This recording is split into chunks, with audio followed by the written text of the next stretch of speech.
9 de la mañana con 22 minutos y hay mucho lo que refiere a la política exterior, política internacional que nos convoca por estas horas. Se viene una nueva cumbre del Mercosur y el presidente electo Yamandu Orsi participó de este encuentro con Luis Ignacio Lula da Silva, el mandatario brasileño. Se espera la llegada de diferentes mandatarios donde habrá reuniones bilaterales. Bueno, hay mucho sobre la mesa y a partir de este momento le vamos a entablar este diálogo con el analista internacional y además asesor en política exterior de Yamandu Orsi, Álvaro Padrón. ¿Cómo anda? Bienvenido. Muy bien, ¿cómo están ustedes? Muy bien. Bueno, ¿por dónde empezar? Estos encuentros que se prevén, lo que dejó la reunión con Lula, lo que se espera para los próximos días.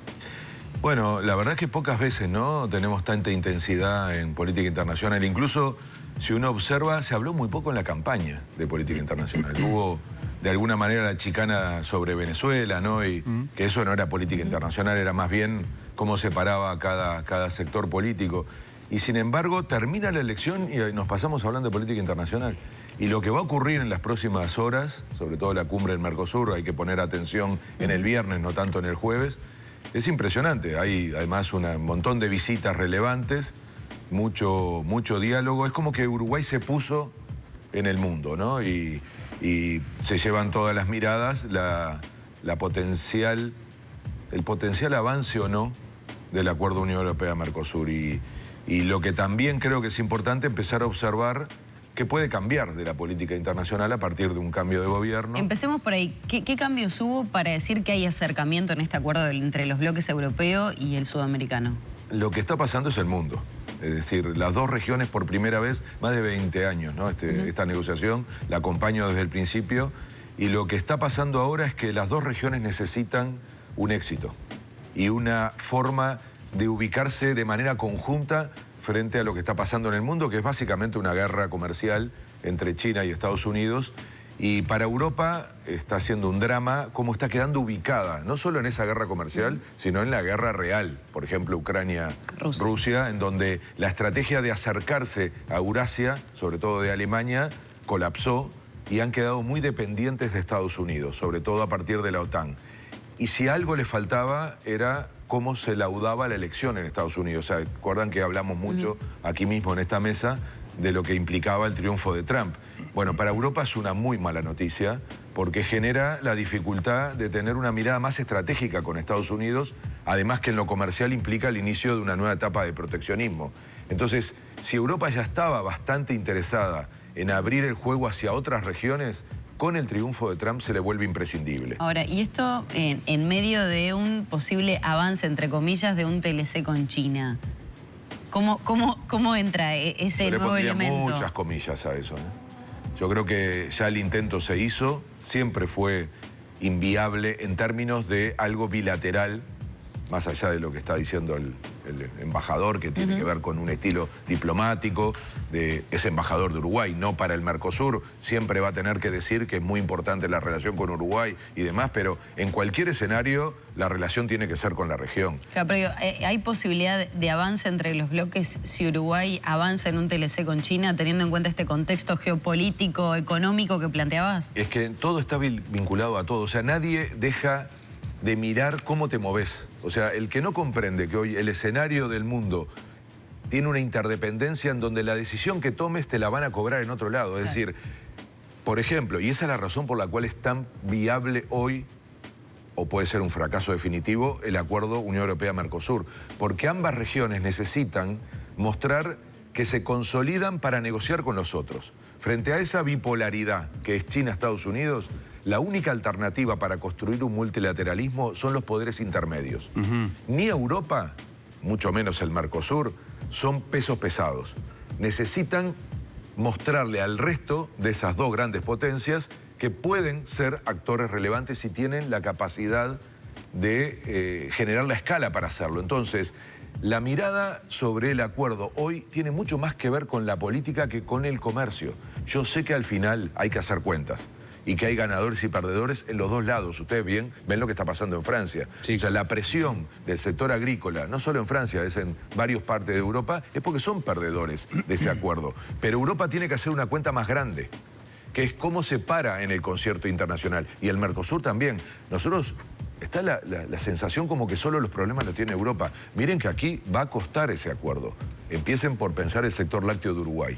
Pongan atención a lo que digo y van a ver que eso va a terminar pasando a la industria brasilera. Entonces, el problema es que hay un interés superior en este momento, que es mostrar al resto del mundo que estas dos regiones se pueden juntar para ser más fuertes en relación al nuevo orden mundial que se está construyendo. Y eso hoy pasa por las guerras, pasa por los acuerdos ambientales, pasa por el equilibrio en Naciones Unidas, la reestructuración de los organismos financieros internacionales, el peso en el Consejo de Seguridad de Naciones Unidas. Todo eso se llama Brasil para nuestra región. Y esa es la explicación de la visita. Orsi no está planteando un alineamiento con Brasil. Está eligiendo las señales que da en cuanto a su estrategia de inserción internacional.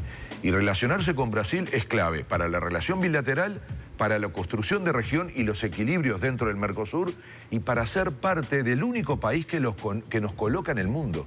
La invitación que le hizo Brasil a Uruguay y a todos los países y a los líderes de la región para que estuvieran sentados en Río hace 2 semanas en el G20. ¿Eso significa, Álvaro, que eventualmente la posibilidad de avanzar con acuerdos bilaterales con otros países de Uruguay va a depender del posicionamiento que sobre eso tenga Brasil? Tenga la región, porque también hay que poner mucha atención de lo que significa hoy la estrategia de Argentina. Entonces... Claro, pero uno tiende a pensar que Argentina, de hecho, se ha dicho, Milei va a venir con ese discurso de habilitar la posibilidad de negociaciones bilaterales. Entonces, en tu carácter además de asesor del presidente electo, ¿qué se le sugiere a la hora de avanzar o no avanzar en determinados aspectos de encuentros bilaterales? ¿Efectivamente se corre por ese andarivel o se espera el pronunciamiento de Brasil? No es el pronunciamiento de Brasil, es la decisión que tome el Mercosur. Lo que hay que hacer es tratar de que el Mercosur se abra. Y el mejor ejemplo es esto que va a pasar ahora, el acuerdo con la Unión Europea. El Mercosur tiene un retraso en transformarse en una plataforma que abra la región al mundo. Y lo que hay que entender es que los demás no están esperando un acuerdo con Uruguay, digo los demás en relación al resto del mundo. Fue lo que pasó con China. Ningún país, y mucho menos los grandes, están interesados en el mercado uruguayo. Están interesados en la región. Y Uruguay no puede ofrecer a la región sin que la región esté de acuerdo. ¿Me explico? Entonces, un acuerdo con Uruguay tiene interés si a partir de ese acuerdo se puede entrar al resto de la región. Por eso es inviable pensar en Uruguay fuera del Mercosur, porque perdemos las ventajas con nuestros vecinos, pero además perdemos el interés del resto del mundo en relacionarse con nosotros. A ver si va por esta línea entonces. Un posible avance en Mercosur TLC con China, para que no sea únicamente con Uruguay, también pone en jaque el acuerdo Unión Europea-Mercosur. No, es todo parte de un mismo juego de mostrar que vamos a poner los huevos en muchas canastas. Bien. Entonces, lo que sí... No condiciona el acuerdo con la Unión Europea. No, al contrario, nos hace más fuertes para negociar. Pero ahí viene la cuestión clave. Lo que es viable es un acuerdo Mercosur-China. Lo que es viable es un acuerdo Mercosur-Unión Europea. ¿Por qué nunca hablamos de un acuerdo Uruguay-Unión Europea? ¿Nunca se lo preguntaron? Es porque no había condiciones de hacerlo. Eso siempre quedó claro. Lo mismo pasa con China. Y porque China, repito, aunque haga un acuerdo con Uruguay, y obviamente en términos diplomáticos siempre se va a decir que es viable, el problema es la práctica. Si ese acuerdo tiene como condición que Uruguay rompa las relaciones con el Mercosur, le deja de interesar a China. ¿Me explico? Porque China lo que tiene interés, Estados Unidos, Europa, es en el acceso al mercado del Mercosur. Y en ese encuentro con Lula, una habilitación, entre comillas, de Lula para que Uruguay negocie empezar a hacer la puerta de entrada de China en el Mercosur? Brasil tiene todo el interés de que a Uruguay le vaya bien. Para que tengan un antecedente, Uruguay tiene un acuerdo con México, bilateral. Claro. Ese acuerdo lo habilitó el Mercosur. Hay que hablar menos y hacer más. Hay que amenazar menos y trabajar más con inteligencia.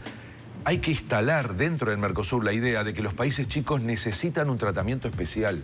Sí, las famosas asimetrías. Esas discusiones son mucho más eficaces que grandes declaraciones de apertura, de flexibilización, de ruptura. Porque además la ruptura no existe como una opción, porque eso lo marca la geografía y la historia. Vivimos en la parte del mundo que vivimos, no podemos mudarnos. Ahora, Milei ha señalado que, bueno, que si no, por lo menos ha dado a entender que tampoco está descartada la posibilidad de irse del Mercosur si no se abre un poco el panorama de negociaciones, porque pretende de alguna manera con la victoria de Trump tener algún tipo de acuerdo especial Argentina-Estados Unidos.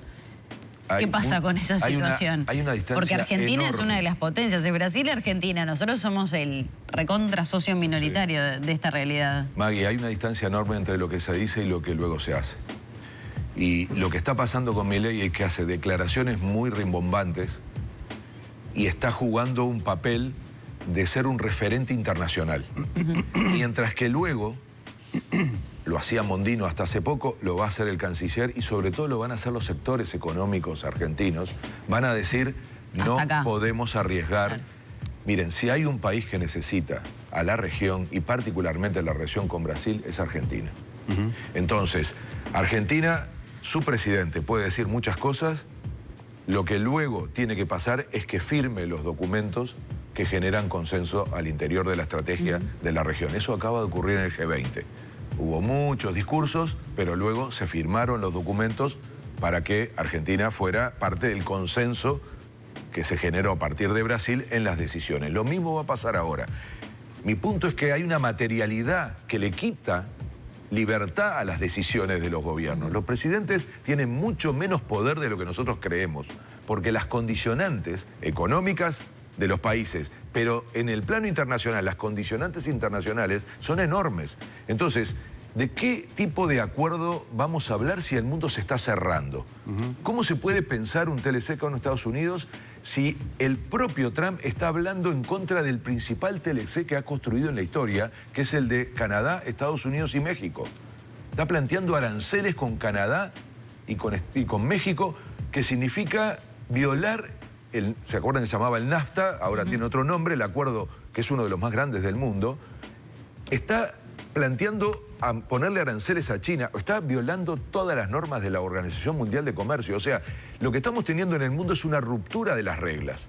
Y por lo tanto, esta discusión sobre la moda o no de los TLC, lo que corresponde decir es que los TLC están cada vez siendo menos eficaces, que necesitamos otro tipo de instrumentos. Por ejemplo... Bueno, Bertesagui no estaba tan de acuerdo con eso, ¿no? Él dice que para Trump sí, por ejemplo, pero no, por ejemplo, para el viejo continente, que en algunos casos... Bueno, pero es que con el viejo continente estamos a punto de avanzar en ese sentido. Entonces, lo que hay que evitar son eslogan.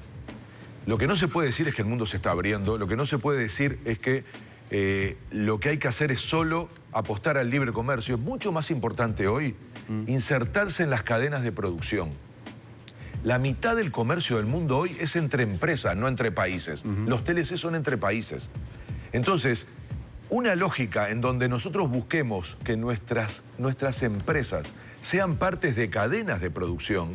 Después de la pandemia lo que está pasando es que las cadenas de producción se están achicando en el mundo. Se están volviendo hacia las regiones. Cada región se está protegiendo. A insertarse en esas cadenas hoy es mucho más importante que un acuerdo de libre comercio, de un libre comercio que ya no está siendo capaz de desarrollarse en el mundo. Esa teoría que duró décadas, hoy está en cuestión. No estoy diciendo que esto sea bueno. Bien. Álvaro, vos sabés que cuando se da la noticia de que el presidente electo iba a viajar a Brasil, uno miraba, che, ¿quién va con Orsi? Uno miraba... el Pacha lo entendía. Álvaro Padrón, y a mucha gente le sorprendió. Y entonces te pregunto, esto me da pie para preguntarte, ¿vas a tener algún tipo de posición en el próximo gobierno? Se hablaba incluso hasta de eventualmente la Cancillería. ¿Vas a seguir asesorando en materia internacional al presidente electo? ¿Tenés alguna confirmación? Sí, es más de lo mismo. Yo hace más de 4 años que trabajo con Orsi en el asesoramiento puntual a lo internacional, con eventos, con viajes que he hecho con él, con documentos, reuniones. Por eso a mucha gente le sorprendía, a nosotros no tanto porque sabíamos. Coordiné el equipo técnico que elaboró los planteos que hizo Yamandú en la campaña interna y luego en las elecciones. Sí. Y por lo tanto ese rol va a seguir siendo. Lo que cambió es que ahora Orsi es presidente. Y lo que sí es importante y es mucho más relevante que los roles es que Yamandú decidió ser protagonista de la política internacional. Eso se llama diplomacia presidencial. Hay una opción de no tomar iniciativas ni de ser un actor relevante como presidente y dejar que los aparatos tradicionales del Estado desarrollen esa política.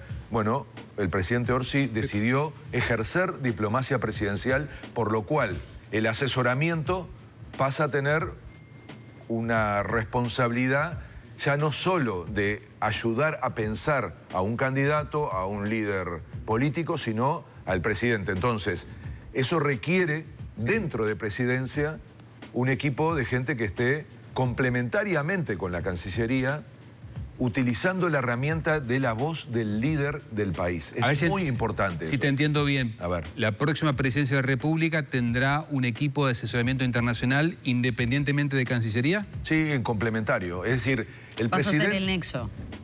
Bueno, la forma es una cuestión a construir. Hay referencias, esto es muy común en otros países. De hecho, ¿Vas a hacer el César Amorín, digamos, por ejemplo, es un buen ejemplo.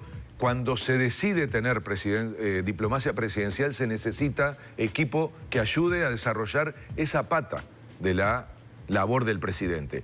Y para un país chico es muy importante. Lo hizo la calle Pou. La calle Pou ejerció diplomacia presidencial y yo creo que cuando uno decide eso está tomando una decisión muy importante. Se dan cuenta que, decía hace un rato, se ha hablado muy poco de la política internacional en la campaña. Sin embargo, a partir de la elección, estamos hablando todo el tiempo de política internacional y vamos a tener una reunión clave. Mucho tiene que ver con la capacidad de los líderes de cerrar acuerdos. En esta etapa donde las reglas se están poniendo en cuestión en el mundo, va a pesar mucho los liderazgos. Por eso la señal de hablar primero con Brasil, que no es un problema de alineamiento. Es un problema de, miren que dos movimientos se hicieron, hablar con Brasil y hablar con China. Son los dos socios comerciales más importantes de Uruguay. Y en términos de región, Brasil no es un problema solo de comercio. Para que tengan una idea, esto que me preguntabas de Argentina, ¿saben cuál fue la decisión más importante que se tomó en el G20 entre Argentina y Brasil? El acuerdo sobre el gas.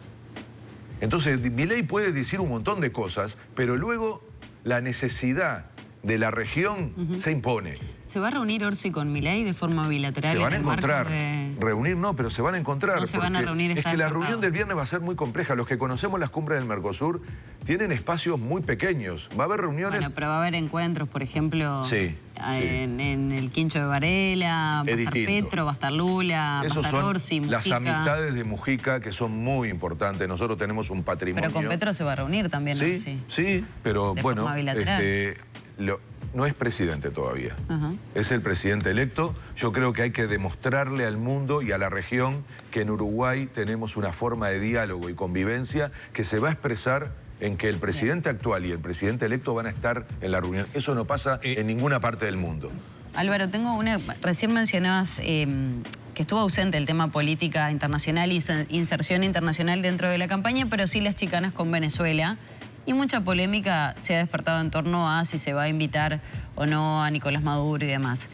¿Cuál va a ser el rol de Uruguay ante la situación que está atravesando política, social y económica Venezuela? Y si efectivamente, más allá de la pregunta básica de si va a venir Maduro o no, ¿qué implicaría toda esta cuestión? Me das pie para una de las claves de lo que puede ser una diplomacia presidencial. Ser anfitrión de diálogos. Ser capaz de convocar a juntarse y acordar. Y eso es muy importante en política internacional, que además tiene resultados en términos prácticos, porque pone a Uruguay en un lugar que es muy superior al que te permite el comercio, la fuerza militar, la capacidad económica, el tamaño de país y de población. Jugás un rol de ser mediador, de ser el país que articula y que ayuda a resolver conflictos. Pero Uruguay podría cambiar, no tengas duda, esa forma de hacer política que tiene. Ya lo hicimos. Ustedes recuerden, en la Cancillería de Nino Noboa, Uruguay fue clave en un proceso intentando acercar las posiciones en Venezuela. Lo hizo el gobierno de Mujica con la paz en Colombia. Petro viene a entregarle un premio y Juan Manuel Santos, de otra antagónico desde el punto de vista político, fue el que invitó a Mujica para que le ayudara al proceso de paz. Es decir, hay países que se dedican a eso. Noruega hace eso. Entonces, nosotros en la región y en un momento tan polarizado, de tanto conflicto, construir unidad en la región va a requerir de mucho diálogo. Construir unidad en el Mercosur, entre Lula y Milei. Ese factor, esto se habló en Brasilia. Está bien, vos me vas a decir, Álvaro, no me lo reduzcas a esa pregunta, pero bueno, nos acabas de confirmar que vas a ser el asesor en materia internacional del presidente electo de la República, que vas a trabajar en Presidencia de la República, no vas a ser canciller, pero entonces, en ese carácter te pregunto, ¿qué le vas a sugerir a Orsi? ¿Que lo invite o que no lo invite a Maduro? Depende mucho de las conversaciones de estos días con los demás líderes políticos. No es una decisión solo de Uruguay, porque la pregunta es, ¿cómo se ayuda a Venezuela? ¿Cómo se ayuda a esa situación? Usándolo en la campaña electoral, haciendo discursos que aumenten la confrontación o poniendo marcos que permitan un diálogo para una salida negociada, que es la única forma. Entonces, Uruguay tiene que ponerse a disposición del esfuerzo que la región esté en condiciones de hacer, incluyendo presiones, para encontrar una salida. Uruguay no tiene que ser protagonista, tiene que ser un ambiente porque tiene una virtud que muy pocos tienen, que es practicar eso adentro. O sea, ¿vos crees que Orsi puede ser el Mujica con la FARC en Colombia? Orsi puede ser un convocante. Orsi y la política uruguaya, porque yo imagino otros actores, por ejemplo, no del gobierno, hay que invitar... ¿De la oposición, por ejemplo? Sí, hay que hacer que eso sea parte de los acuerdos que tanto se hablan, que insólitamente no sé por qué se saca a la política internacional. Se habla de educación, de seguridad, de pobreza infantil. Bueno, hay que poner la política internacional también en el lugar de grandes consensos para el largo plazo y para ser convocantes, porque es un patrimonio uruguayo, lo del diálogo y lo de la capacidad de no polarizar. Vamos a ponerlo en valor. Ustedes no se imaginan cómo en el mundo se habla de eso, mucho más que de otras cosas de Uruguay, de esa capacidad de tener diálogo entre los diferentes, en llegar a consensos, no confrontar. Bueno, eso es un valor para poner en la política internacional y cumplir este rol que además, repito, además de ser importante porque nos posiciona internacionalmente, después tiene resultados prácticos. No es casual que seamos sede de tantos organismos aquí, Y miren que eso tiene después resultados prácticos, a veces mucho más que las negociaciones de acuerdos comerciales. Álvaro, quedan muchísimos temas. Va a pasar una cumbre del Mercosur. Hace muchos años que yo vengo a esta mesa y se los agradezco porque otra cosa que hay que hacer es que la gente entienda que la política internacional es muy importante. Muchas gracias. A ustedes.